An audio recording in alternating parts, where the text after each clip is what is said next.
தினம் ஒரு திவ்ய தேசம்.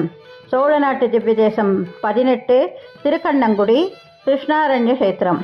மூலவர் ஷாமமா மேனியன் லோகநாதன். நின்ற திருக்கோலம் கிழக்கே திருமுக மண்டலம்.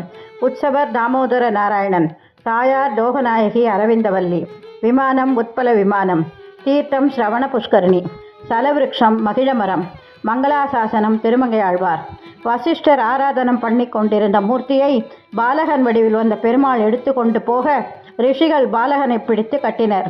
இடுப்பில் தாம்பால் கட்டப்பட்டவன் முதலில் தாமோதரனாகவும் பின் நாராயணனாகவும் ரிஷிகளுக்கு காட்சி கொடுத்தான். திருமங்கையாழ்வார் சரித்திரத்தால் இந்த கஷேத்திரத்தில் உரங்கா புலி, தோலா வழக்கு, ஊரா கிணறு, காயா மகிழ் என்பன பிரசித்தி பெற்றன. நாகப்பட்டினத்தில் இருந்து திருவாரூர் செல்லும் வழியில் ஆழியூருக்கு தெற்கே 1 கிலோமீட்டர் தொலைவில் இத்திருத்தலம் உள்ளது.